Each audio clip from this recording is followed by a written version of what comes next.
তো তাইজুল ভাই এদেশের আসল হিরো। এই একটা কথা দিয়ে শুরু করা যাক, কি বলেন? সোশ্যাল মিডিয়াতে কথাটা কিন্তু ভাইরাল। হাজার হাজার মানুষ যেন এই একটা বাক্যেই তাদের মনের কথা খুঁজে পেয়েছিল। কিন্তু প্রশ্ন হলো, কে এই তাইজুল ভাই? কেন একজন একেবারেই সাধারণ একজন মানুষ হঠাৎ করে অনেকের কাছে দেশের আসল হিরো হয়ে উঠলেন? আজকের এই আলোচনাটা আসলে দুটো ভিন্ন পৃথিবীর গল্প নিয়ে। একদিকে আছেন তাজু ভাই, কোনো সাংবাদিক না হয়েও যিনি হয়ে উঠেছেন সাধারণ, একদম মাটির কাছাকাছি থাকা মানুষের গলার আওয়াজ। আর ঠিক তার বিপরীতে আছে বুম জার্নালিজম, মানে সাংবাদিকতার এমন একটা জগৎ যা কিনা অনেক সময় সত্যের চেয়ে উত্তেজনাকে বেশি পাত্তা দেয়। আচ্ছা, চলুন তাহলে আরেকটু গভীরে যাই। সবার আগে পরিচয়টা সেরে নেওয়া যাক আমাদের গল্পের মূল চরিত্রের সাথে। কে এই তাজু ভাই? কোথা থেকে এলেন তিনি, যিনি কিনা নিজের অজান্তেই এত বড় একটা আলোচনার জন্ম দিলেন? নাম তার তাইজুল ইসলাম, পেশায় একজন কনস্ট্রাকশন ওয়ার্কার, মানে নির্মাণ শ্রমিক। আর পড়াশোনা, দারিদ্র্যের কারণে স্কুলের দরজা পর্যন্ত যাওয়া হয়নি তার। বাড়িটা কুড়িগ্রামের অনেক ভেতরের এক জায়গায়, নাগেশ্বরী উপজেলার নারায়ণপুর ইউনিয়ন, মানে এমন এক গ্রাম যেখানে সচরাচর মিডিয়ার আলো পৌঁছায় না বললেই চলে। এই জায়গাটায় তাইজুলের নিজের কথাটা শোনা খুব জরুরি। উনি কিন্তু একদম পরিষ্কার করে বলেছেন, আমি তো সাংবাদিক না, আমি ভিডিও বানাই পরিবারের দুঃখ কষ্ট ভোলার জন্য। ভাবা যায়, এই যে একটা সরল স্বীকারোক্তি, এটাই কিন্তু পেশাদার সাংবাদিকতার দুনিয়া থেকে তার উদ্দেশ্যটাকে একদম আলাদা করে দেয়।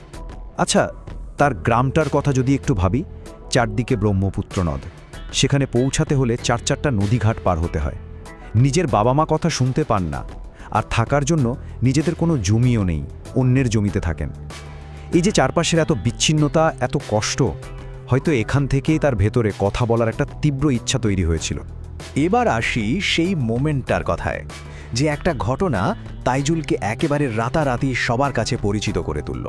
একটা খুবই সাধারণ প্রশ্ন, কিন্তু তার ধাক্কাটা ছিল অসাধারণ। ব্যাপারটা কি ছিল? ২৬শে মার্চ, স্বাধীনতা দিবস। নিজের এলাকার এক জিলাপির দোকানে গিয়ে উনি জিজ্ঞেস করলেন, সরকারি রেটে জিলাপি কত কইরা ব্যস্তাছেন? সাদা গুলান কত আর লাল গুলান কত? ব্যাস এইটুকুই। তার নিজের গ্রাম্য ভাষায় করা এই সহজ সরল প্রশ্নটাই যেন লক্ষ লক্ষ মানুষের মনে গিয়ে লাগলো। এর মধ্যে কোনো প্যাচ ছিল না, ছিল শুধু সাধারণ মানুষের হয়ে কিছু জানার একটা খাঁটি ইচ্ছা। ভাবুন একবার, এই ভিডিওটা ভাইরাল হওয়ার আগে তার যে ফেসবুক পেজ তাজু ভাই 2.0, সেখানে ফলোয়ার ছিল মোটে ৬,০০০। ছোট্ট একটা জগৎ ছিল তার। কিন্তু এরপর যা হলো তা এক কথায় অবিশ্বাস্য। মাত্র কয়েকদিনের মধ্যে ৬,০০০ থেকে ফলোয়ারের সংখ্যাটা গিয়ে দাঁড়ালো প্রায় ৯০,০০০-এ। একটা বিস্ফোরণের মতো, তাই না? আর শুধু তো ফলোয়ার না, তার ওই জিলাপি নিয়ে করা ভিডিওটা ভিউ হয়েছে কত জানেন? প্রায় ৫.৫ মিলিয়ন, মানে ৫৫ লক্ষ বার দেখা হয়েছে। একবার চিন্তা করুন, একটা সাধারণ প্রশ্ন আর তাতেই লক্ষ লক্ষ মানুষের মনোযোগ। তো তাজু ভাইয়ের ব্যক্তিগত গল্পটা তো আমরা শুনলাম, এবার চলুন একটু বড় পরিসরে তাকাই। এখন আমরা কথা বলবো বুম জার্নালিজম নিয়ে। মিডিয়ার এমন একটা সংস্কৃতি যার ঠিক উল্টো দিকে দাঁড়িয়ে তাইজুলের এই কাজটা যেন একটা নতুন অর্থ তৈরি করেছে। তো এই বুম জার্নালিজম জিনিসটা আসলে কি? সোজা কথায়, এটা এমন এক ধরনের সাংবাদিকতা যেখানে খবরের সত্যতা কতটা, তার চেয়ে বেশি জরুরি হয়ে পড়ে খবরটা কত দ্রুত ছড়াচ্ছে, কতটা আবেগ তৈরি করছে, আর ভাইরাল হচ্ছে কিনা। মানে স্পিড আর সেন্সেশনটাই এখানে আসল কথা।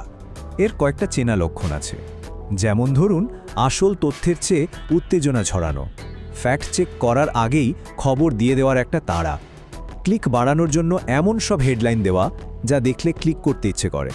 আর প্রায়ই দেখা যায় কোনো বাণিজ্যিক বা রাজনৈতিক স্বার্থে খবরটাকে খুব আবেগ দিয়ে সাজিয়ে পরিবেশন করা হচ্ছে। তাহলে এবার আমাদের গল্পের দুটো দিককে মুখোমুখি দাঁড় করায়, কি বলেন? একদিকে তাইজুল ইসলামের মতো একজন সাধারণ মানুষের সহজ সরল চেষ্টা, আর অন্যদিকে ওই বুম জার্নালিজমের বিশাল সিস্টেম। এই দুটোর মধ্যে আসলে সংঘাতটা কোথায়? পার্থক্যটা কিন্তু একেবারে পরিষ্কার। দেখুন, তাজু ভাইয়ের উদ্দেশ্য কী ছিল? নিজের এলাকার সমস্যাগুলো তুলে ধরা, যাতে সেগুলোর কোনো সমাধান হয়। আর তার রাস্তাটা কী ছিল? একদম সহজ, সরাসরি প্রশ্ন। অন্যদিকে বুম জার্নালিজমের মূল লক্ষ্যই হলো ব্যবসা, লাভ, আর তার রাস্তা হলো উত্তেজনা তৈরি করে ভিউ কামানো। তাইজুলের কাছে কোনটা জরুরি ছিল? তার এলাকার সত্যিটা। আর বুম জার্নালিজমের কাছে কোনটা ভাইরাল হবে সেইটা। আর এই জায়গাতেই তাইজুলের একটা কথা, একটা আক্ষেপের কথা মনে পড়ে যায়। উনি সাংবাদিকদের উদ্দেশ্য করে বলেছিলেন, আপনারা তো কখনো আমার গ্রামে আসেন নাই, বলেন নাই যে এইখানে রাস্তা দরকার, এখানে মানুষ পানিতে আটকা পইরা আছে। এই একটা কথাই কিন্তু সব পরিষ্কার করে দেয়।